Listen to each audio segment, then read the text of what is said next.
ஒரு கை தட்டு கொடுத்து அவர்களை வரவேற்கலாம். ஹல்லேலூயா, ஹல்லேலூயா. கர்த்தர் உங்களை ஆசீர்வதிப்பார். இப்பொழுது ஆண்டவருடைய வார்த்தைகளை நாம் கேட்க போகிறோம். ஆமென். கர்த்தர் நம்மை ஆசீர்வதிப்பாராக.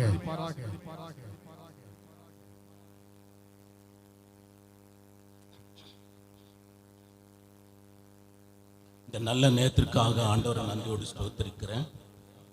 இந்த நேரத்தில் செய்தியை கொடுக்க முடியாக என்னை விசேஷமாக அழைத்த கர்த்தருடைய தாசன் போதகர் ரெவரண்ட் ரெனி பால் ஆரோன் அவர்களை கர்த்தர் தாமே ஆசீர்வதிப்பாராக.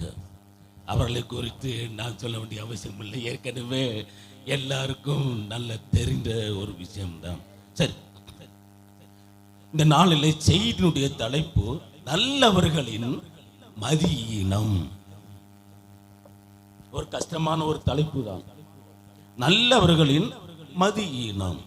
இதுக்கு முன்னுரையாக ஒரு வசனத்தை வாசிக்கும்படியாக நாம் இருக்கிறோம். புலம்பல் 4வது அதிகாரம் 20வது வசனத்தை வாசிப்போம்.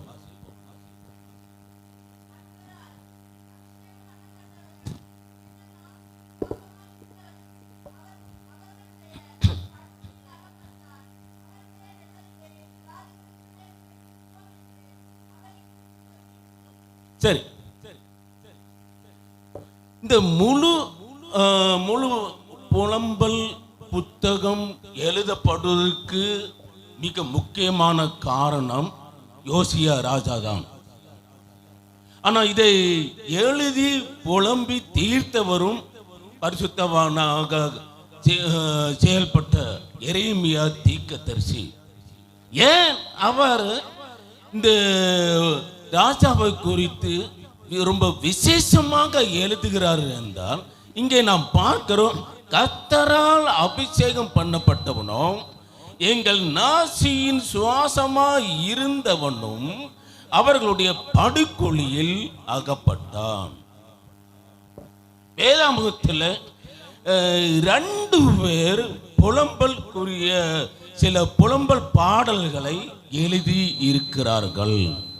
ஃபர்ஸ்ட் பாயிண்ட், தாவீது புலம்பல் பாட்டு சில காரியங்கள் எழுதியிருக்கிறார். 2வதாக எரேமியா தீர்க்கதரிசி புலம்பலாக இந்த புத்தகத்தை அவர் எழுதியிருக்கிறார். சரி, ஏன் அவர் எழுதுவதற்கு மிக முக்கியமான காரணம் நாம் சொன்னது போல யோசியா ராஜா. இந்த ராஜாவின் மீது எந்த ஒரு சாட்ட முடியாது. அந்த அளவுக்கு மிக தூய்மையாக மிக நேர்மையாக ஆட்சி செய்ததான ஒரு நபர். அந்த ராஜாவின் மீது மக்கள் எல்லா பேரும் தீர்க்கதரிசி உட்பட பிரசித்தி பெற்ற எரேமியா தீர்க்கதரிசி உட்பட நம்பிக்கையாக இருந்தார்கள். இந்த ராஜா நல்ல ஆட்சி செய்கிறதுனால, இந்த ராஜா இருக்கிற நேரத்தில் எங்களுடைய வாழ்க்கையில, எங்களுடைய தனிப்பட்ட வாழ்க்கையில எந்த பிரச்சனையோ எந்த தீங்கும் வராது என்று சொல்லி முழு நம்பிக்கையோ இந்த யோசியா ராஜன் மீது வைத்திருந்தார்கள். ஆனால் திடீர்னு ஒரு விபத்து போன்று நடந்த ஒரு காரியம் என்ன வந்தால், எரேமியா தீர்க்கதரிசிக்கும் தெரியாமல், தேசத்தின் ஜனங்களுக்கு தெரியாமல் இவன் செய்த தவறான ஒரு பழக்கம் தான் மதியீனமாக மாறிவிட்டது. அதனால்தான் அவர் இப்படியாக புலம்புகிறார். எங்கள் சுவாசத்துக்கு மிக காரணமாக இருந்தவர், கர்த்தரால் அபிஷேகம் பண்ணப்பட்டவர், எங்க நம்பிக்கை எல்லாம் நாங்கள் இவர் மீது வைக்கும்படியாக அளவிற்கு ஆட்சி செய்தவர். அப்படி இந்த நபர் எதிரினுடைய படுகொலியில மதியீனமாக விழுந்து விட்டான். சரி, அது என்ன மதியீனம் நாம் பார்க்கும் பொழுது 2 ராஜாக்கள் 2 நாளாகமம் 35வது அதிகாரம் 20லிருந்து 22 வரை யாராவது ஒருவர் வாசிப்போம். 2 நாளாகமம் 35ஆம் அதிகாரம் வசனம் 20லிருந்து 22 வரை.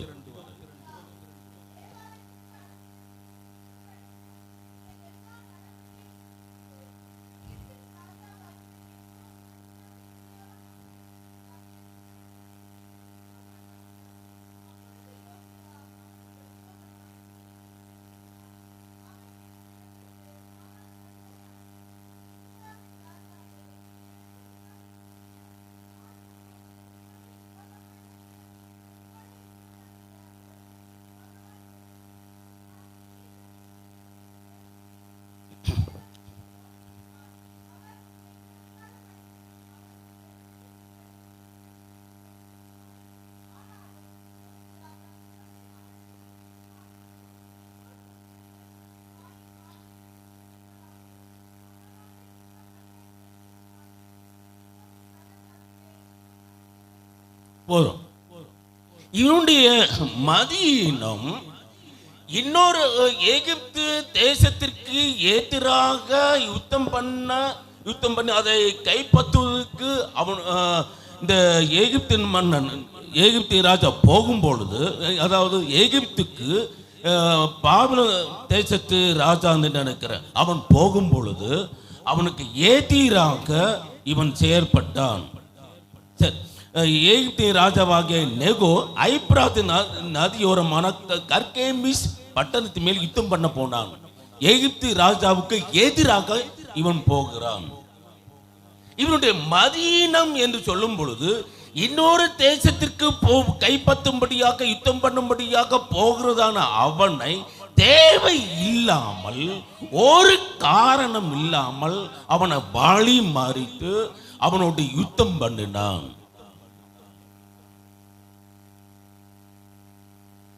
சுருக்கமாக சொன்ன, நம்முடைய சபையில் ஆட்டோ ஓட்டுகிறதான டிரைவர் அண்ணா இருக்கிறாங்க. அவங்க அதை தவறாக நினைக்க மாட்டாங்க. அவங்க அந்த ஆட்டோ ஓட்டுநர் அந்த சங்கத்தில் சேர்ந்திருக்கிறாங்கன்னு வச்சிடுங்க. அதுல ஒரு டிரைவர் தவறாக நடந்தது நிமித்தமாக ஒரு பிரச்சனை உண்டாயிட்டு, உடனே எல்லா ஆட்டோ டிரைவர்களும் ஒன்றாக சேர்ந்து அந்த ஆட்டோ டிரைவருக்கு அனுகூலமாக தான் நிற்பார்கள். ஏன் அனுகூலமாக நிற்கிறார்கள் என்று பார்க்கும் பொழுது, நாளைக்கு இவங்களுக்கு ஒரு பிரச்சனை வரும் பொழுது எல்லாரும் இவங்களுக்கு உதவி செய்வதற்காக இவங்க அப்படி நிற்பார்கள். ஆனா அந்த ஆட்டோ டிரைவர் நடந்து கொண்டது அது சரியா அது தவறா என்று நினைக்க மாட்டார்கள். எப்படி அந்த டிரைவர் ஆட்டோ டிரைவர் மீது நீ அடிக்கலாம், நீ தாக்கலாம், எப்படி நீ நடந்து கொள்ளலாம், இதை தான் கேட்பார்கள். இதே போலதான் மதீனமாக நடந்து கொண்ட ராஜா தேவையில்லாமல் எகிப்தின் ராஜா பார்வோன் நெகோ அவனுக்கு எதிராக புறப்பட்டான். கர்த்தருடைய வசனம் சொல்லுகிறது, நீதிமொழிகள் 3ஆம் அதிகாரம் 30ஆம் வசனத்தை வாசிப்போம். ஒருவன் உனக்கு தீங்கு செய்யாதிருக்க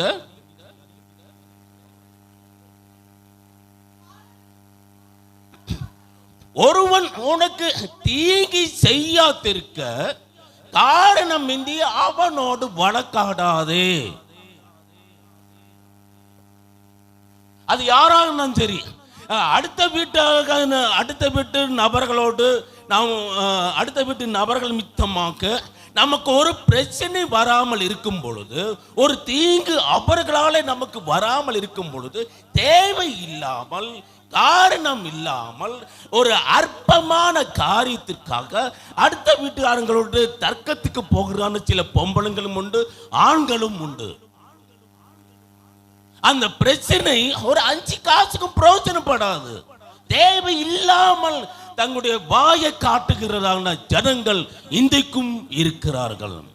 தேவை இல்லாமல் சில விஷயங்களிலே தலையிட்டு தங்களுடைய சாட்சியை கெடுத்து விட்ட விசுவாசிகளும் உண்டு, ஊழியர்களும் சில இடங்களில் உண்டு. ஏன் தெரியுமா? அவன் எனக்கு சகோதரி, அவன் எனக்கு நண்பன், நான் அவனுக்கு உதவி செய்யாமல் எப்படி இருக்க முடியும் என்று சொல்லி தேவையில்லாமல் தலையிட்டு கிடைக்கிறது வாங்கி கட்டுகிற நபர்களும் இருக்கிறாங்க.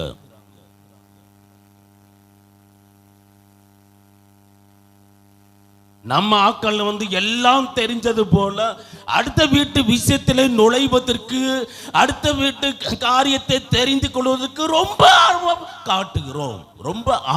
காட்டுகிறோம். ஆனால் தேவனுடைய வசனம் சொல்லுகிறது, ஒருவன் உனக்கு தீங்கி செய்யாமல் இருக்க அவன் இருக்கும்போது நீ காரணம் இல்லாமல் அவனுக்கு எதிராக நீ போகாத, பேசாத, எந்த காரியத்தையும் நீ செய்யாத, உனக்கு பாட்டுக்கு நீ அமைதியா இரு. இன்னொரு வேத வசனம் சொல்லுகிறது, ரோமர் 12ஆம் அதிகாரம் 18ஆம் வசனம் சொல்லுகிறது, முடியுமானால் முடியுமானால் எல்லாரிடத்திலும் சமாதானமாக இருங்கள். முடியுமானால். அப்படி முடியாவிட்டால் அமைதியாக இருந்து விடுங்கள். பிரச்சனையை உண்டாக்காதிருங்கள். உங்க பாட்டுக்கு பார்த்து கொண்டு, உங்க காரியத்தை மட்டும் பார்த்து கொண்டு அமைதியாக இருந்து விடுங்கள். ஏன் நம்முடைய வாழ்க்கையில் ஏன் பிரச்சனை? தேவையில்லாம பல குடும்பங்களை பத்தி பேசுகிறதுனால அநேக சத்துக்கள் பெருகி விட்டார்கள். இன்றைக்கு நாம ஜெபிக்கிறோம், ஆண்டவரே அவனை சந்தியும், அவன் எனக்கு எதிராக இருக்கிறான், இவளை சந்தியும், இவள் எனக்கு எதிராக இருக்கிறாள், அந்த குடும்பத்தை சந்தியும், அந்த குடும்பத்தை சந்தித்து கொண்டு வாரோம், இல்லாவிட்ட சந்தித்து எனக்கு அடிமையாக கொண்டு வாரோம், எனக்கு எதிராக இருக்கிறாள். ஏன் எதிராக இருக்கிறாங்க? ஏன் சண்டையாக இருக்கிறாங்க? என்ன காரணம்?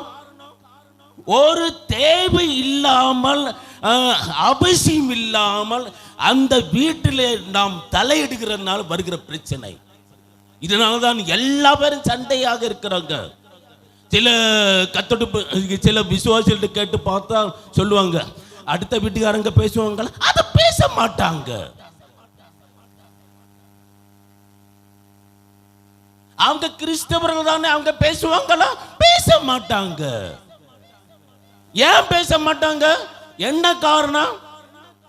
என்ன காரணம்? அது அவங்க மோசமான வார்த்தையை பேசி விட்டார்கள். அப்படி மோசமான வார்த்தை பேசுவதற்கு நீங்க என்ன செய்தீங்க?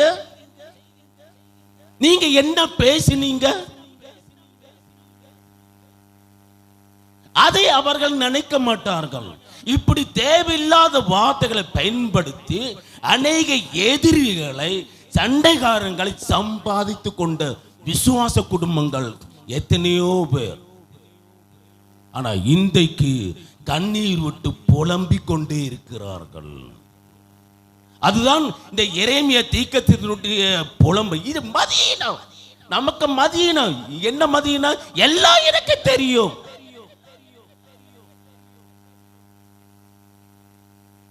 யாருக்கு தெரியும்? எல்லாம் யாருக்கு தெரியும்? எனக்கு தெரியும். மார்க்கு சுவிசேஷம் 9வது அதிகாரம் 50வது வசனத்தில் நாம் பார்க்கிறோம். மார்க்கு சுவிசேஷம் 9வது அதிகாரம் 50வது வசனத்தில் பார்க்கிறோம், நீங்கள் உப்புள்ளவர்களாக இருங்கள். உங்களுக்குள்ளே உப்புள்ளவர்களாக இருங்கள், ருசி கொடுக்கிறவர்களாக இருங்கள். கடைசி வரி என்ன சொல்கிறது? உங்களுக்குள்ளே சமாதானமாக இருங்கள். கடைசி வரி என்ன சொல்கிறது? உங்களுக்குள்ளே சமாதானமாக இருங்கள். நாம் இருக்கிறோமா? நமக்கு வீட்டுக்குள்ளேயே பல பூகம்பங்கள், நிலநடுக்கங்கள், அதிர்ச்சி எல்லாம் நடக்குது. வீட்டுக்குள்ள, வெளியில இல்ல. இதெல்லாம் நாம் நினைக்க மாட்டோம். நமக்கு எப்ப பார்த்தாலும் அடுத்த வீட்டுக்காரன், அடுத்த வீட்டுக்காரி, அதுதான் நமக்கு முக்கியம். அதுதான் நமக்கு மிக முக்கியம். பிள்ளைகளே, நம்முடைய குடும்பம், அதான் மார்க்கு சுவிசேஷம் 9ஆம் அதிகாரம் 50ஆம் வசனத்தில் சொல்லுகிறது. ஃபர்ஸ்ட் உப்பு உள்ளவர்களாக, ருசி கொடுக்கிறவர்களாக. இரண்டாவது சொல்லுகிறது, உங்களுக்குள்ளே சமாதானமாக இருங்கள். உங்களுக்குள்ளே என்ன? யாரு? அடுத்த வீட்டுக்காரவங்க, அப்படின்னா அடுத்த விசுவாச குடும்பத்தை சேர்ந்தவங்க, அப்படிதானே? அப்படி அடித்திடுவோமா? கணவன், மனைவி, பிள்ளைகள், உங்களுக்குள்ளே, உங்க சொந்தங்களுக்குள்ளே நீங்க ஒருத்தருக்கு ஒருத்தர் சமாதானமாக இருங்கள். அப்படி சமாதானம் இல்லாவிட்டால் என்ன நடக்கும்? என்ன நடக்கும்?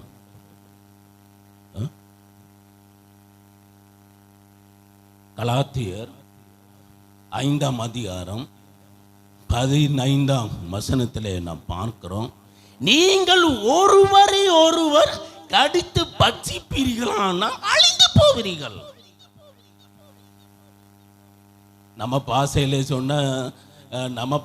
சொன்ன என்ன சொல்லுவோம்?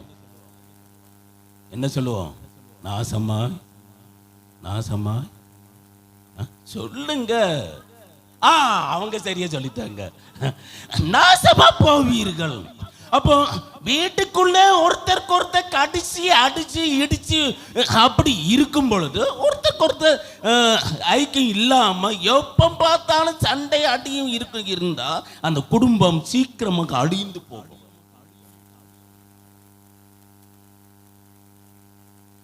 கொஞ்சம் வித்தியாசமா பேசும்படியாக முயற்சிக்கிறேன்.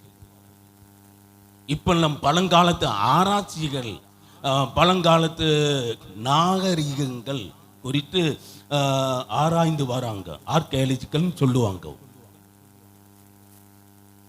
அப்ப அந்த காலத்தில் உள்ள கட்டப்பட்ட கட்டடங்கள் குறித்து, அந்த கலை சார்ந்த காரியங்கள் குறித்து ஆச்சரியப்படுகிறார்கள். ரொம்ப நல்லதுதான். அந்த காலத்தில் இப்பேற்பட்ட ஜனங்கள், இந்த ஜனங்க வாழ்ந்திருக்கிறாங்க, அந்த சமூகத்தை சேர்ந்த அந்த நாகரிகம் சேர்ந்த ஜனங்க வாழ்ந்திருக்கிறாங்க, நல்ல வாழ்ந்திருக்கிறது என்றெல்லாம் சொல்லி பெருமைப்பட்டு கொள்வார்கள். அவர்கள் பயன்படுத்தின பொருட்களை இன்றைக்கும் கண்டுபிடிக்கிறதுல சந்தோஷப்படுகிறார்கள். ஆனால் ஏன் அந்த ஜனங்கள் அழிந்து போனார்கள்? ஏன் அந்த ஜனங்கள் அட்ரஸ் இல்லாமல், விலாசம் இல்லாமல் ஏன் அவர்கள் அழிந்து போனார்கள்? என்ன காரணம்? அது எவனும் சொல்ல மாட்டான். எவனாவது சொல்லியிருக்கிறானா? வரலாறு புத்தகங்களை எடுத்து பாருங்கள். கண்டுபிடிக்கப்பட்டதை தான் எழுதுகிறார்கள், கண்டுபிடிக்கப்பட்ட பொருட்களை தான் எழுதுகிறார்கள். இந்த பொருட்கள் அவர்கள் பயன்படுத்தினதாக சொல்லுகிறார்கள். நாமும் நம்புகிறோம், அது உண்மைதான், அதுல ஒரு சந்தேகமும் இல்லை.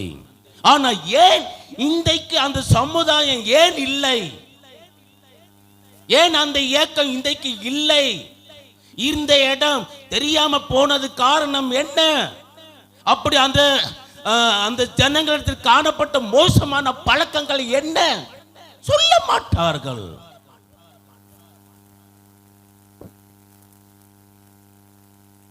தேவப்பிள்ளைகளே, நம்முடைய குடும்பங்கள், நம்முடைய சமுதாயம், நமக்குள்ளே நாம் ஒருத்தருக்கு ஐக்கியமாக இருக்கும் பொழுது நாம் அந்த குடும்பம் எந்தெந்தைக்கு நிலைத்து நிற்கிறது. குடும்பத்துக்குள்ள சண்டையும் அடியும் இடியுமாக இருக்குமே, ஆனா அந்த குடும்பம் சீக்கிரமாக அட்ரஸ் இல்லாமல் போய்விடும். இது பிரசங்கம் இல்ல, தேவனுடைய செய்தி. ரொம்ப எச்சரிக்கையாக, ரொம்ப எச்சரிக்கையாக இருக்க வேண்டும். நம்முடைய சுவாபம் எப்படிப்பட்டதாக இருக்கிறது? யூதருடைய காலத்தில் பாருங்க, வேத பாரகர், பரிசேயர், சதுசேயர் இன்றைக்கு அவ்வளவாக பார்க்க முடியாது. இன்னொரு சமூகத்தினர் உண்டு, அது எனக்கு சரி ஞாபகம் இல்லை. இப்படி 3-4 சமூகத்தினர் சார்ந்தவங்க இருக்கிறாங்க. ஏன் இன்றைக்கு அவர்களை குறித்து அவ்வளவாக சொல்லப்படவில்லை? ஏன் இன்றைக்கு அந்த ஜனங்கள் பரிசேயர், சதுசேயர் ஏன் காண முடியவில்லை? ஏன்? இவங்களுக்கு சுவாபம் ரொம்ப மோசமான சுவாபம். இரக்கம்னா என்னன்னே தெரியாது. ஓய்வு நாளில நடக்கிறதான ஆராதனையில ஒரு ஊழிக்காரன் ஜெபம் பண்ணி ஒரு நபருக்கு சுகம் கிடைத்தால் அதை வைத்தே ஆதாயம் பண்ணி நீ எப்படி செய்யலாம்? நீ எப்படி சர்ச்சில் ஆராதனை நேரத்தில் நீ எப்படி ஜெபம் பண்ணி நீ சுகமாக்கலாம்? உனக்கு என்ன உரிமை இருக்கிறது? போதர்கிட்டயே கேள்வி கேட்கிற ஆட்களும் உண்டு. அந்த காலத்திலேயே இயேசுவானவர்கிட்ட கேள்வி கேட்டவங்க இன்றைக்கும் ஆட்கள் இருக்கிறாங்கோ.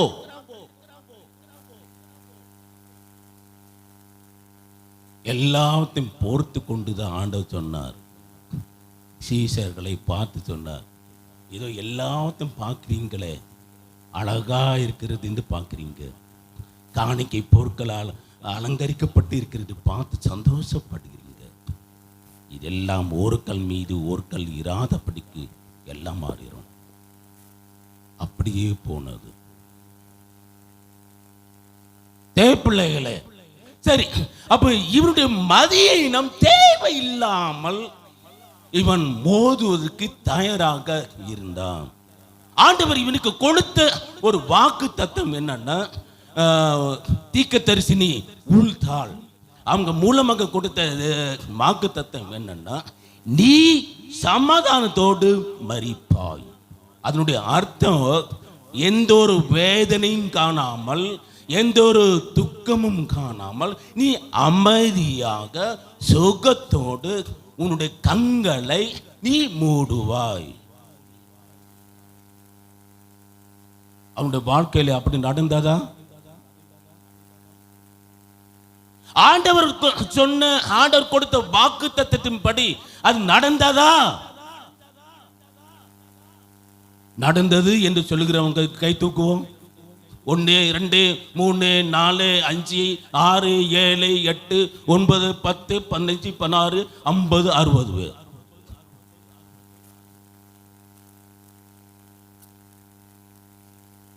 என்னது நடந்துச்சு?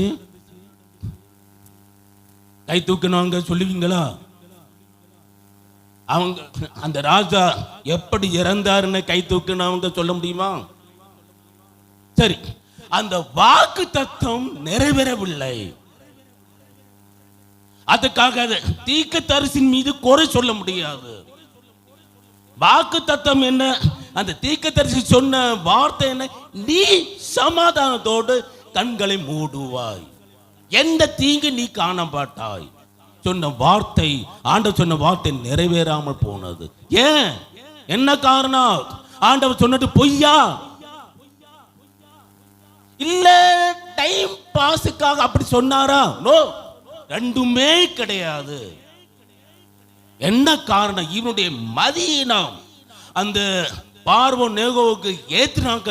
யுத்தம் பண்ண போகிற நேரத்தில் அவன் சொன்ன ஒரிஜினல் தீர்க்க தரிசனத்தின் கூட அதையும் ஏற்றுக்கொள்ளாமல் மோதினத்தின் மித்தமாக பட்டயத்தால் கொலை செய்யப்பட்டான். முடிவு பரிதாபம். அந்த முடிவை தான் ஜீரணிக்க முடியாமல் தான் எரேமியா புலம்பி புலம்பி இருக்கிறார்.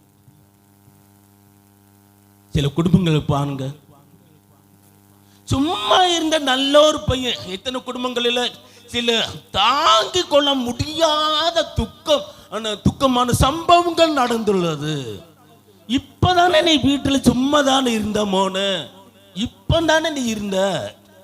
இவ்வளவு நேரத்துக்குள்ளால 10 நிமிஷத்துக்குள்ள, இந்த 5 நிமிஷத்துக்குள்ள ஏன் ரோட்டுக்கு நீ போன? ஏன் போனா? உனக்கு போக வேண்டிய அவசியம் இல்லையே, ஒரு காரணம் இல்லையே, ஏன் போனா? நீ இன்றைக்கு இப்படி போனிய, எங்களை எல்லாரையும் நடுவழிகளை விட்டு விட்டு போனிய, எங்கள் நம்பிக்கை எல்லாமே போச்சு, எங்களுக்கு இருந்த எதிர்பார்ப்பு எல்லாமே போச்சு, இது எங்களுக்கு என்னது உண்டு? அப்படி சொல்லி புலம்பி புலம்பி தீர்க்கிற எத்தனை குடும்பங்கள் பார்க்கிறதுக்கு பரிதாபம். ஒன்றும் சொல்ல முடியாது. இதே போலதான் தேவையில்லாமல் காரியங்களை தலையிட்டு பிரச்சனையை வாங்கி கட்டினவர்கள். சரி, இரண்டாவதாக இன்னொரு காரியம். இரண்டாவதாக எசேக்கியா ராஜன், 2 ராஜாக்களின் புஸ்தகம் 20வது அதிகாரம் வசனங்கள் 13 முதல் 15. அது நானே சொல்லுகிறேன். அந்த இடத்திலே நாம் பார்க்கும் பொழுது எசேக்கியா ராஜா சுகம் இல்லாமல் மரண தருவாயில இருந்த நேரத்தில் ஜெபம் பண்ணி எடுத்து ஆண்டவர் ஆயுசு நாட்களை கூட்டி கொடுத்தார். அந்த ஆயுசு நாட்களை கூட்டி கொடுக்கிறதுக்கு ஒரு காரணம், அவனுடைய சாட்சி மிக மிக தூய்மையாக இருந்தது. நல்ல ஒரு அரசன். மோசே உண்டாக்கின வெண்கல சர்ப்பத்தை அவன் உடைத்து போட்டான். அது சரியா தவறா? மோசே உண்டாக்கின வெண்கல சர்ப்பத்தை எசேக்கியா ராஜா உடைத்தான். அது சரியா தவறா? சரின்னு சொல்லுகிறவங்க எல்லாரும் கை தூக்குங்க. தவறுன்னு சொல்லுகிறவங்க கை தூக்குங்க. தவறுன்னு சொல்லுகிறவங்க கை தூக்குங்க. அப்ப அந்த சம்பவம் வெண்கல சர்ப்ப, அதாவது சர்ப்பத்தினால் கடிப்பட்டவர்கள் குணமாகும்படியாக அந்த நேரத்தில் ஏற்படுத்தப்பட்ட தேவனால் ஆண்டவர் மோசேட்ட சொல்லி அந்த அந்த காரியத்தை ஏற்படுத்தினார். ஆனால் அது நிரந்தரமாக இருக்கும்படிக்காக அல்ல. சரி, அப்பேற்பட்ட நல்ல ஒரு ராஜா, தேசத்தில் ஆட்சி செய்த நல்ல ஒரு அருமையான ராஜாவுடைய வாழ்க்கையில் நடந்த ஒரு மதீனமான ஒரு சம்பவம் என்னன்னா, பாபிலோன் தேசத்திலிருந்து வந்த இராணுவ அதிகாரிகள், பெரிய பெரிய அதிகாரிகள் அவர்களை உபசரித்து அவர்களை சந்தோஷமாக ஏற்றுக்கொண்டு எல்லாவற்றையும் ராஜ்யத்தினுடைய மேன்மை, ஆசீர்வாதங்கள், இராணுவத்தில் உள்ள இருக்கிற எல்லா காரியங்களையும் அவன் காட்டி கொடுத்தான். அப்போதான் தீர்க்கதரிசி ஐயா கேட்டார், ஏசாயா கேட்டார், இப்போ வந்தாங்களே எங்கிருந்து வந்தாங்க? அவங்க தூர இடத்திலிருந்து பாபிலோன் தேசத்திலிருந்து வந்தார்கள். நீங்க என்ன சொன்னீங்க? வந்தாங்க. சரி, நீங்க என்ன சொன்னீங்க? நான் எல்லாவற்றையும் காட்டி கொடுத்தேன். நான் என்ன செய்தேன்? எல்லாவற்றையும், வீட்டில் இருந்த எல்லாவற்றையும், ஆட்சியில் இருந்த எல்லாவற்றையும், ராணுவம், வசதி எல்லாவற்றையும் காட்டி கொடுத்தேன். அப்பதான் சொன்னார் தீர்க்கதரிசி, நல்லது, கர்த்தர் சொல்லுகிறார், இது எல்லாம் ஒரு பொருள் இருக்காதபடி எல்லாம் பாபிலோன் தேசத்துக்கு போயிடும். எல்லாம் பாபிலோனுக்கு போயிடும். ஐயாவுக்கு சின்ன ஒரு திருப்தி என்னன்னா, எனக்கு காலத்தில் இந்த சம்பவம் நடக்காதே, அது போதும், நமக்கு அதுதான் வேணும். குடும்பத்தில் உள்ள ரகசியங்களை ஊதி தெரிகிற சில ஆண்கள் இருக்கிறாங்க. கணவன் மனைவிக்குள்ள இருக்கிற ரகசியங்கள் வெளியிலே சொல்லி திரிகிறார்கள்.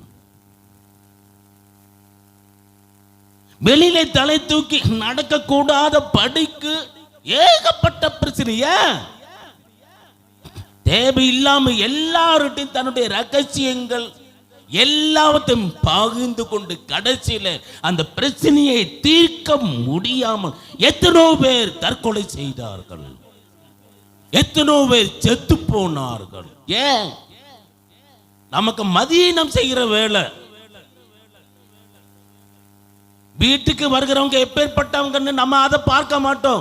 சந்தோஷமாக ஏற்றுக்கொள்கிறோம். பிரியாணி சாப்பாட்டு அபிச்சு கொடுத்து எடுத்து எல்லாத்தையும் செய்கிறோம். கடைசியில் எல்லா ரகசியங்களையும் சொல்லி விடுகிறோம்.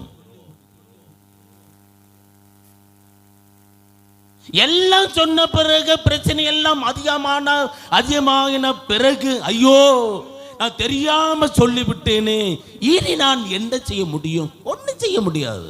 சொன்னதுதான், வாயிலிருந்து வெளியில போனதுதான், அதை வாபஸ் வாங்க முடியாது.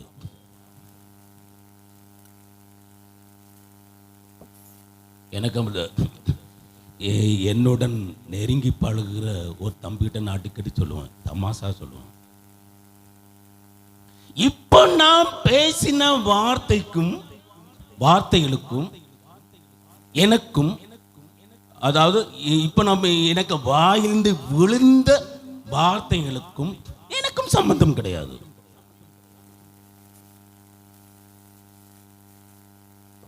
நான் சொன்னது புரியுவா? எத்தனை பேர் கவனிக்கிறீங்க தெரியல. இப்ப என்னுடைய வாழ்ந்து தெரியாம விழுந்த வார்த்தைகளுக்கும் எனக்கும் சம்பந்தம் இல்லை, தொடர்பு இல்லை. ஆனால் உனக்கு வாயிலிருந்து புறப்படுகிற ஒவ்வொரு வார்த்தைக்கும் உனக்கும் தொடர்பு உண்டு. அப்ப அவன் சொல்லுவான், தெரியுது, எனக்கு நல்லா தெரியுது. அப்போ நீங்க பேசுனா உங்களுக்கு அது தொடர்பு இல்லை, உங்க வாய்ந்து விழுந்த வார்த்தைக்கு உங்களுக்கும் தொடர்பு இல்லை. நான் பேசினா மட்டும் எனக்கு வாய்க்கும் தொடர்பு உண்டுன்னு சொல்லுறீங்க. இது இந்த நியாயத்தை நான் எங்க போய் சொல்ல, யார்கிட்ட கேட்க முடியும்? ஏசு அப்பாவிட்ட மட்டும்தான் சொல்ல முடியும். நான் சும்மா இது ஒரு தம்மசாக தான் சொல்லுகிறது.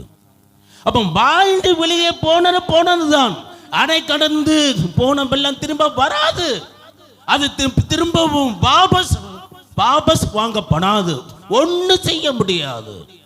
மதீனம் பாருங்கள், எசேக்கிய ராஜாவுக்கு இருந்ததான மதீனம் நம்முடைய வாழ்க்கையில, எத்தனை பேருடைய தனிப்பட்ட வாழ்க்கையில இந்த மதீனம் காணப்படுகிறது.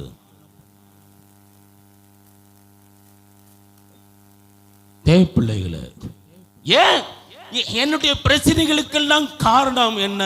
என்னுடைய குடும்பத்தில் இருக்கிற பிரச்சனைகளுக்கெல்லாம் காரணம் என்ன? எந்தைக்காவது நாம் சிந்தித்தது உண்டா? நாம் சொல்லுகிறோம், வெளியில தலை இறங்கி தலை காட்டவே முடியலங்க, ரோட்டிலையும் போக முடியலங்க, வீட்டுக்கிட்டையும் நிற்க முடியலங்க, எங்குமே நிற்க முடியலங்க, எங்குமே பார்த்தாலும் என்னை குறித்து மோசமா பேசுறாங்க, சொல்லக்கூடாத வார்த்தைகளை சொல்லுறாங்க. என்ன செய்ய எனக்கு ஒண்ணுமே தெரியல, அழுது கொண்டே இருக்கிறோம். இதனால்தான் அநேகருக்கு ராத்திரி நேரங்களில் தூக்கம் வரவில்லை, தூக்கமே வரல. நாளைக்கு எத்தனை பேருக்கு நாம் பாது சொல்ல முடியும் என்று வேதனைப்பட்டு கலங்கி கொண்டு இருந்த அந்த தாய், 6 மணி இருக்கும், 6:30க்குள்ளால 2 பார்ட்டி வந்தார்கள். எங்க ரூபாயை திரும்பத்தான் வட்டியும் எல்லாம் சேர்த்து தரணும். எவ்வளவு ரூபாய் எங்கள்ட்ட இருந்து நீ வாங்கினியோ அப்படியே எங்களுக்கு தந்துடணும். எப்ப தரும் சொல்லு. ஆடி பொடித்து தள்ளினார்கள். அந்த அம்மாவுக்கு இருந்த நிம்மதி போனது. யாரும் இல்லை. நல்ல நேரத்துக்கு கொஞ்சம் முன்னதாக பையன் அந்த வீட்டுக்கு வந்தான். அவங்க பையன், அவனையும் காணாம எடுத்தாங்க, தூக்கினாங்க, கேன் எடுத்தாங்க, ரகசியமா போனாங்க, தலையிலே ஊத்தினார்கள், மண்ணெண்ணை ஊத்தினார்கள். நல்ல நேரத்துக்கு அது அந்த பைய உடனே கண்டுவிட்டான்.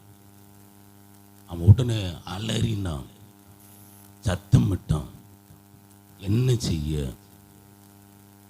8:30 மணி பிறகு எனக்கு போன் வருது. எனக்கு ஒரு பலவீனம் என்னன்னா, எனக்கு பைக் ஓட்டம் தெரியாது, சைக்கிள் ஓட்டம் தெரியாது. அது எனக்கு பலவீனம், அது யாரும் குறை சொல்ல முடியாது. அன்னைக்கு பார்த்து எனக்கு போனிலும் பைசாவும் இல்லை. அது அந்த நேரத்தில் தான் எல்லாமே ஆஃப் ஆகி இருந்துச்சு. அப்போ எனக்கு பேச முடியாது, வெளியிலிருந்து காமிருக்கிற போன் பேசலாம். எப்படியோ அந்த பையன் போன் பண்ணி சொல்ல, ஏறக்குறைய 20 நிமிஷம் அந்த தாயோடு பேசினேன். கர்த்தருடைய கிருபையினால இந்திக்கும் உயிரோடு இருக்கிறாங்க. பிள்ளைகளே, நான் ஒரு காரியம் சொல்லுகிறேன். உங்களில் யாரும் சீட்டு என்கிற பெயரில் தொழில் நடத்த வேண்டாம். நீங்க தவறாக நினைச்சாலும் எனக்கு அதை பத்தி பிரச்சனை இல்லை. சீட்டுக்கு ரூபா தருகிறவங்க கஷ்டப்பட்டு தான் அந்த ரூபா தருவாங்க. திடீர்னு உங்களுக்கு முடியலன்னா அத்தனை பேருடைய சாபம் உங்க தலையில அப்படியே விழுந்துடும். உங்களுக்கு முடியலையா, அந்த தொழில் செய்யாதீங்க. அந்த வீட்டுக்குள்ளேயே இருந்தேன். 500 ரூபா தாள் கொண்டு கொடுத்துட்டே இருக்கிறாங்க அந்த வீட்டு அந்த பையனுக்கு. அவன் வாங்குகிறான், எழுதுகிறான், அங்கே அலமாரிக்குள்ளால வைக்கிறான். எல்லாமே 500 ரூபா தாள், எல்லாமே 500 ரூபா தாள். நான் பார்த்துட்டே இருக்கிறேன், இது என்ன எல்லாரும் 500 ரூபா கொடுக்குறாங்களே, கணக்கு எல்லாமே இவன் எழுதுகிறான், அங்கே வைக்கிறான். அப்போ சின்ன ஒரு சந்தேகம் வந்துச்சு, இது எந்த ரூபா? கடைசி சின்ன சந்தேகம் வந்ததுனால தான் நான் அதை வெளியில காட்டல. எனக்கு ஜெபம் பண்ண போன ஏடா அடக்கி வச்சுட்டேன். ஜெபிக்கிற நேரத்தில் தான் கேட்டேன், ஒரு காரியம் கேட்டேன், சீட்டு நடத்துறீங்களா?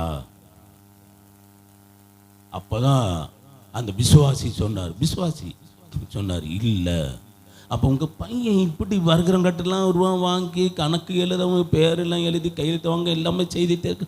அது எனக்கு தெரிந்த ஒரு நபர், நல்ல பழக்கம் உள்ளவர், நல்ல உண்மை உள்ளவர். அவர் சீட்டு போட்டிருக்கிறாரு. நான் இந்த ரூபாயிலெல்லாம் பிரித்து வாரத்துக்கு ஒரு தடவை அவருக்கு கொடுப்பேன். அவர் எனக்கு மாதந்தோறும் கமிஷன் எனக்கு தருவார். சொன்னேன், இந்த வேலையை விட்டுருங்க.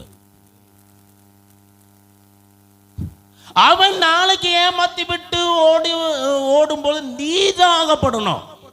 ஜனங்கள் எல்லாம் உனக்கு வீட்டில் தான் வந்து நிற்பாங்க.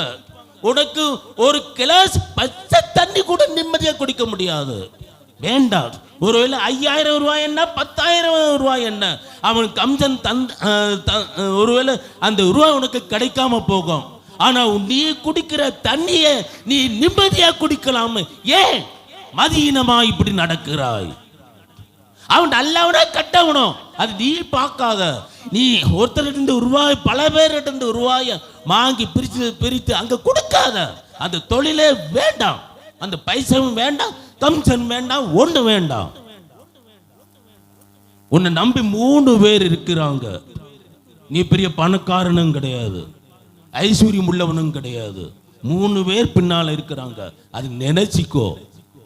நீ இதை தான் செய்வியன்னா அந்த 3 பேர் எல்லாம் நாட்டு தேர்வில் நிற்பாங்க. அன்னைக்கு நீ எங்கேயுமே ஓட முடியாது. வெளிநாட்டுக்கும் ஓட முடியாது, உள்நாட்டுக்கும் ஓட முடியாது, அயல் நாட்டுக்கும் ஓட முடியாது. இப்ப அவன் விட்டானு விடலையான்னு எனக்கு தெரியாது. எனக்கிட்ட நல்ல நெருங்கி பழகுறான ஒரு நபர் அந்த வீட்டில் 2 தடவை தங்கி இருக்கிறான்.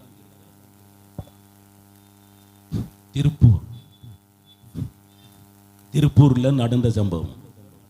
தேப்பிள்ளைகளை சரி, நான் இதோடு முடிக்கிறேன். அப்போ 2 பேருடைய மொத்தம் 5 பேர் இருக்கிறாங்க, 5-6 பேர் இருக்கிறாங்கன்னு நினைக்கிறேன். 2 பேரும் மட்டும் நாம் பார்த்தோம். 2 பேருடைய மதியினம் காரணம் இல்லாமல் ஏமனுக்கு எதிராக போகாத, பேசாத. 1. 2வதாக வீட்டுக்குள்ளே இருக்கிற ரகசியங்கள் காரியங்களை வெளியிலே எல்லார்ட்டும் சொல்லாத. நீ அவமானப்பட்டு திரியும் போது தலை குனிந்துதான் ஆகும். தேவையில்லாம எந்த அது தவறோ சரியோ. சிலர் எனக்கு மாப்பிள்ளை அப்படிப்பட்டவன், எனக்கு பெண்டாட்டி இப்படிப்பட்டவன், எனக்கு பையன் எப்படிப்பட்டவன் இப்படிப்பட்டவன் சொல்லி ஊர் முழுவதும் கொட்டு தட்டுவாங்க. அவ அதை வாங்கி கேட்குறியா சிஸ்டர், மற்றவன் இப்படி எங்க வீட்டுக்கு வந்தா இப்படி சொன்னா, அவளுக்கு மாப்பிள்ளை பத்தி பிள்ளையும் பத்தி இப்படி சொன்னா, அப்படியா அப்படியா? அவ அங்க போய் உனக்கு பிண்டாட்டி இப்படியாமே, உனக்கு மாப்பிள்ளை இப்படியாமே, நான் அறிஞ்சேன், நான் கேள்விப்பட்டேன். எப்படி கேள்விப்பட்டேன்? யாரும் சொன்னாங்களா? எப்படி கேள்விப்பட்ட? அப்பதான் தெரிஞ்சது எனக்கு வாய் செய்த வேலை. வீட்டுக்குள்ளே இருக்கிற பிரச்சனை ஊர் முழுவதும். ஆனா சபையில் இருக்கிற ஊழிக்காரருக்கு தெரியாது. அதுல ரொம்ப கெட்டிக்காரங்களா இருப்பாங்க. ஏன் தெரியுமா? ஊழிக்காரர் தெரிஞ்ச நம்மள தவறாக எடை போட்டுறக்கூடாது. அதனால ஊழிக்காரருக்கு தெரியக்கூடாது. தெரிஞ்ச மானம் போச்சு. ஆனா எல்லாரும் தெரிஞ்சிருந்தா பிரச்சனை இல்லை, அது மானம் போகாது. நீங்கள் ஒருத்தரை ஒருத்தர் கடித்து பச்சிப்பீர்களானால், கடிப்பீர்களானால், விழுங்குவீர்களானால் அழிந்து போவீர்கள். இந்த 2 மதியினம் நம்ம விட்டு மாறணும். கண்களை மூடுவோம்.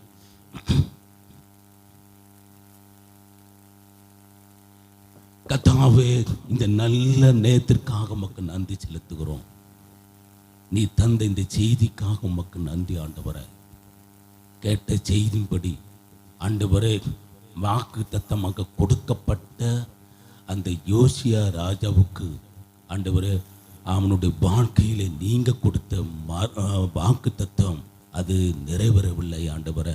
அவனுடைய மதீனத்தின் மித்தமாக அவன் முடிவு பரிதாபமாக இருந்தது ஐயா. இந்த நேரத்தில் உம்மை நோக்கி பார்க்கிறோம். அந்த மதீனம் எங்களுக்கு வரக்கூடாது. காரணம் இல்லாமல் ஆண்டவர் எந்த தீங்கும் யாரும் எங்களுக்கு எதிராக செய்யாமல் இருக்கும் பொழுது, காரணம் இல்லாமல் நாங்கள் அவர்களுக்கு எதிராக நாங்கள் எந்த விதத்திலும் ஆண்டவரை சண்டைக்கோ வாக்குவாதங்களுக்கோ தர்க்கங்களுக்கு போகக்கூடாதப்பா. இரண்டாவதாக எங்கள் குடும்பங்களில் இருக்கிறான ரகசியங்கள் அந்தரங்கங்கள் கத்தாவே வேலையில் யார்கிட்டையும் சொல்லாமல் இருக்கத்தக்கதாக ஞானத்தையும் தெளிந்த புத்தியும் ஆவியை எங்களுக்கு தந்து காத்துக்கொள்ளும். இப்பேற்பட்ட பிரச்சனைகளோடு இருக்கிற தமிழ் பிள்ளைங்களுக்காக ஜெபிக்கிறோம். கண்ணீரோடு கவலையோடு உம்முடைய சமூகத்திலே உம்மை நோக்கி பார்த்து கொண்டிருக்கிற தமிழ் பிள்ளைங்களுக்கு கத்தாவே உதவி செய்யும்படியாக ஜெபிக்கிறோம். யூடியூப் மூலமாக இந்த நிகழ்ச்சியை பார்த்து கொண்டிருக்கிற தமிழ் பிள்ளைங்களுக்கு உதவி செய்யும். இயேசுவின் நாமத்தினாலே, இயேசுவின் நாமத்தினாலே அவர்களுக்கு ஒரு விடியற் காலம் உண்டாகட்டும். அவர்களுக்கு ஒரு விடுதலை உண்டாகட்டும். ஆண்டவரே, தலைக்கு மேலே பிரச்சனைனால கலங்கி தவித்து கொண்டு போய் இருக்கிற தம்முடைய பிள்ளைங்களுக்கு நிம்மதி இல்லாமல் தவிக்கிற இவர்கள் ஆண்டவரே, தம்முடைய பிள்ளைங்களுக்கு ஈவாக இரக்கம் காட்டுவீராக. உணர்வுள்ள ஆவியை தம்முடைய பிள்ளைங்களுக்கு கொடுப்பீராக. இனிமே தம்முடைய பிள்ளைங்கள் கத்தாவே மதியீனமாக முட்டாள்தனமாக ஆண்டவரே நடந்து கொள்ளாதபடி ஞானமாக நடக்கத்தக்கதாக தங்களுடைய சாட்சியை தங்களுடைய மதிப்பை ஞானமாக காத்து கொள்ளத்தக்கான கிருபையை இவர்களுக்கு தந்து இவர்களுக்கு உதவி செய்யும்படியாக ஜெபிக்கிறோம். எங்கள் ஒவ்வொருவருக்கும் தருவீராக. போதகர் எண்ணி அவங்க குடும்பம் பிள்ளைங்களை ஆசீர்வதியும். இந்த ஊழியத்தையும் ஆசீர்வதியும். இயேசுவின் நாமத்தில் பிதாவே, ஆமென். நல்ல கையை தட்டி ஆண்டவருக்கு மகிமை செலுத்துங்க. ஹல்லேலூயா. எல்லாரும் எழும்பி நிற்க போகிறோம். நல்ல வார்த்தைகளை ஆவியானவர் நம்மத்திலே பேசினார். ஹல்லேலூயா. ஜோராக்கு பெற்றுக்கொண்ட அபிஷேகத்தை காத்துக்கொள், காத்துக்கொள், காத்துக்கொள். பெற்றுக்கொண்ட அபிஷேகத்தை காத்துக்கொள். நல்ல கையை தட்டி நல்ல வார்த்தைகளை ஆவியானவர் நம்மத்தில பேசி இருக்கிறார். ஆவியானுடைய வார்த்தைகள் நம்மை தேடி வந்திருக்கிறது. ஆவியானுடைய வார்த்தைகள் நம்மை தொட்டு கொண்டிருக்கிறது. இந்த பகல் வேளையிலே ஆமென், நாம் மதியீனம் உள்ளவர்களாய் ஆமென் மதியீனமானவர்களாய் நடந்து கொள்ளாதபடி தேவனுடைய வார்த்தையின்படி தேவனுடைய சித்தத்திற்கு தேவனுடைய திட்டத்திற்கு நீங்கள் உங்கள் வாழ்க்கையை ஒப்பு கொடுக்கும் பொழுது ஆவியானவர் சபையோடு தீர்க்க தரிசனமாய் அவர் பேசி இருக்கிறார். ஆண்டவர் எங்கூட பேசினாலும் சொல்றோம். கையை வைத்து சொல்லுங்களேன். நாம் தேவையில்லாம பேசுற நம்முடைய குடும்பத்தை குறித்து பேசுகிற சில பேச்சுகளே நமக்கு எதிராய் வந்து செயல்படுகிறது. நம்முடைய எதிராய் நம்முடைய வாழ்க்கையில வந்து விழுகிறது. இந்த கால வேளையிலே பரிசுத்த ஆவியானவர் அவைகளுக்கு ஒரு முற்றுப்புள்ளியை ஞானமாய் பேச பழகிக் கொள்ளுங்கள். ஞானமாய் மற்றவர்களிடத்தில் பழகுங்கள். தெய்வீக வார்த்தைகளை குறித்து பேசுங்கள். கர்த்தர் உங்களை ஆசீர்வதிப்பாராக. ரெண்டு கைகளை தட்டி ஆண்டவரை மகிமைப்படுத்துவோம். ஹல்லேலூயா, ஹல்லேலூயா, ஹல்லேலூயா. நல்ல பிதாவே, ஆசீர்வாதமான நல்ல காலை வேளைக்காய் ஸ்தோத்திரம். இந்த ஞாயிறு குருத்தோலை ஞாயிறிலே உம்முடைய பாதத்தில் வந்திருக்கிற ஒவ்வொரு பிள்ளைகளுக்காய் ஸ்தோத்திரம். ஒவ்வொரு பிள்ளைகள் மேலும் கர்த்தருடைய வல்லமை அபரிதமாய் ஊற்றப்படுகிறதற்காய் ஸ்தோத்திரம். ஒவ்வொருவர் மேலும் கர்த்தருடைய மகிமை வெளிப்படுகிறதற்காய் ஸ்தோத்திரம். இந்த காலை வேளையில வந்து ஆராதித்த அத்தனை தேவ பிள்ளைகளோடும் என் ஆண்டவருடைய அளவு கடந்த கரம், அற்புதத்தின் கரம் உம்முடைய பிள்ளைகளை ஆசீர்வதித்து அனுப்புகிறதற்காய் ஸ்தோத்திரம். இந்த நாளிலும் கர்த்தருடைய வார்த்தைகளை பகிர்ந்து கொண்ட அருமையான தேவ ஊழியரோடு ஆமென் கர்த்தர் எங்களோடு பேசின வார்த்தைகளுக்காய் ஸ்தோத்திரம். இதுவரையும் ஒருவேளை நாங்கள் அறிந்தோ அறியாமலோ மதியீனமான வார்த்தைகளை, தெரியாத வார்த்தைகளை மற்றவர்களிடத்தில் பேசி தேவையில்லாத பிரச்சனைகளுக்கு ஆமென் ஆட்களாய் இருப்போம் என்றால் இன்றைக்கு ஆவியானவர் ஞானத்தோடு தெளிவோடு பேச வேண்டும் என்று ஆவியானவர் கற்றுக் கொடுத்த வார்த்தைகளுக்காய் ஸ்தோத்திரம். எங்கள் விசுவாச பிள்ளைகள் ஞானத்தோடு செயல்பட ஆண்டவர் ஆண்டவரை கிருபை தருவீராக. ஒவ்வொருவர் மேலும் கர்த்தருடைய கிருபை இப்பொழுது அமர்ந்திருக்கிறதற்காய் ஸ்தோத்திரம். இவர்கள் வீடுகளுக்கு கடந்து போகிறார்கள். கர்த்தருடைய கரம் இவர்களோடு கடந்து செல்லட்டும் சுவாமி. ஒவ்வொருவர் மேலும் கர்த்தருடைய வல்லமை வெளிப்படுகிறதற்காய் ஸ்தோத்திரம். சிறு குழந்தைகள், வாலிப பிள்ளைகள், வயது முதிர்ந்தவர்கள், இணையதளத்தின் மூலமாய் ஆராதிக்கிறவர் ஒவ்வொருவர் மேலும் கர்த்தருடைய வல்லமை அளவில்லாமல் நிரப்பப்படட்டும் சுவாமி. விடுதலையின் ஆவியானவர்கள் மத்தியிலே இம்மட்டம் நீர் கிரியை செய்ததற்காய் ஸ்தோத்திரம். தொடர்ந்து நாளை தினத்திலிருந்து நடைபெறுகிற ஆண்டவரே சிலுவை தியான கூட்டத்திற்காய் ஸ்தோத்திரம். ஆண்டவருடைய கரத்தில் ஒப்புக் கொடுக்கிறோம். அநேக ஆத்துமாக்களை கர்த்தர் அழைத்து வருவீராக. உம்முடைய பாதத்தில் உட்கார்ந்து ஜெபிக்க, வார்த்தைகளை கேட்க கர்த்தர் கிருபை தருவீராக. பிள்ளைகளை சமாதானத்தோடு அனுப்பு. வாகனங்களில் போகிற பிள்ளைகள், பஸ்களிலே புறப்படுகிற பிள்ளைகள், நடந்து போகிற பிள்ளைகள் ஒவ்வொருவரையும் கர்த்தர் பாதுகாத்து சுகபத்திரமாய் வீடுகளிலே போய் சேர்கிறது வரையும் ஆண்டவருடைய பிரசன்னம், கிருபை, தயவு எங்கள் பிள்ளைகளோடு இந்த வழி நடத்தட்டும். கிருபைக்குள்ளாய் மறைத்துக் கொள்ளும். பெரிய காரியங்களை செய்யும். சகல துதிகன மகிமை எல்லாவற்றையும் உமக்கு செலுத்துகிறோம். மீட்பர் இயேசுவின் நாமத்தில் ஜெபிக்கிறோம் ஜீவனுள்ள நல்ல பிதாவே. ஆமென், ஆமென், ஆமே. சபையார் இணைந்து சொல்லுங்கள். என் ஆத்துமாவே கர்த்தரை ஸ்தோத்திரி, என் முழு உள்ளமே அவருடைய பரிசுத்த நாமத்தை ஸ்தோத்திரி. என் ஆத்துமாவே கர்த்தரை ஸ்தோத்திரி, கர்த்தர் செய்த சகல உபகாரங்களை மறவாதே. ஆமென். ஆசீர்வாதம் நம்முடைய கர்த்தராகிய இயேசு கிறிஸ்துவின் கிருபையும் பிதாவாகிய தேவனுடைய அன்பும் பரிசுத்த ஆவியானவருடைய ஐக்கியமும் சிநேகமும் பாதுகாவலும் ஆமென் விசேஷமாய் இந்த நாளிலே வந்து கர்த்தருடைய வார்த்தை பகிர்ந்து கொண்ட தேவ ஊழியரோடும் விசுவாச மக்கள் அனைவரோடும் இணையதளங்கள் மூலமாய் ஆராதிக்கிற அத்தனை பிள்ளைகளோடும் இயேசு கிறிஸ்துவின் வருகை மட்டும் நிறைவாய் தங்கி இருப்பதாக. ஆமென். உரத்த சத்தமாய் மூன்று அல்லேலூயா சொல்லும். அல்லேலூயா, அல்லேலூயா, அல்லேலூயா.